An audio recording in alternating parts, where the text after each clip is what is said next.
ನಮಸ್ಕಾರ ದೇವ್ರು, ಎಲ್ರು ಹೇಗಿದ್ದೀರಾ? ಇವತ್ತು ಬೆಳಗ್ಗೆನೆ ಯಾವ್ದೋ ಮೆಸೇಜ್ ಬಂತು ಅಂತ ಓಪನ್ ಮಾಡಿ ನೋಡಿದ್ರೆ ನಮ್ ನಸೀಬು ಇದಾಗಿತ್ತು.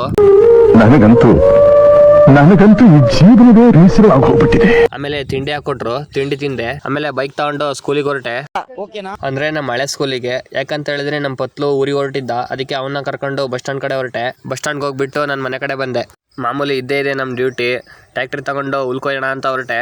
ಹುಲ್ಲೆಲ್ಲ ಕೊಯ್ದು ಟ್ಯಾಕ್ಟ್ರಿಗೆ ಏರ್ಕೊಂಡು ಮನೆ ಕಡೆ ಬಂದೆ. ರಂಗ ಬಂದು ಹೊಸಳ್ಳಿ ದರ್ಶು ಅಣ್ಣನ ಮನೆ ನೋಡ್ಕೊಂಡು ಹೋಗೋಣ ಅಂತ ಕರ್ಕೊಂಡ್ ಬಂದ.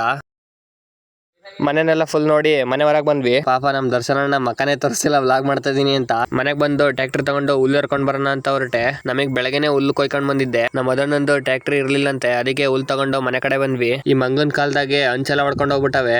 ನಾವೇನಾರು ಓಡ್ಸೋಕ್ ಹೋದ್ರೆ ಎದುರಿಸ್ತಾವ್ ನಮಗೆ. ಶನಿವಾರ ಆಗಿರೋದ್ರಿಂದ ನಮ್ಮ ಮೆಷಿನ್ ಕರ್ಕೊಂಡು ನಮ್ಮ ಮಂದೇವ್ರಿಗೆ ಹೊರಟೆ. ದೇವ್ರಿಗೆ ಕೈ ಮುಗಿದ್ವಿ.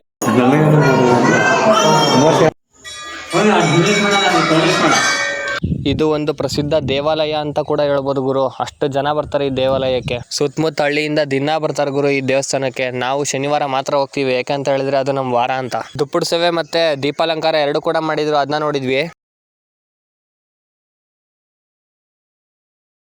ಆಮೇಲೆ ಡೊಳ್ಳು ಕುಣಿತ ಮಾಡಿದ್ರು, ಅದನ್ನ ನೋಡಿದ್ವಿ.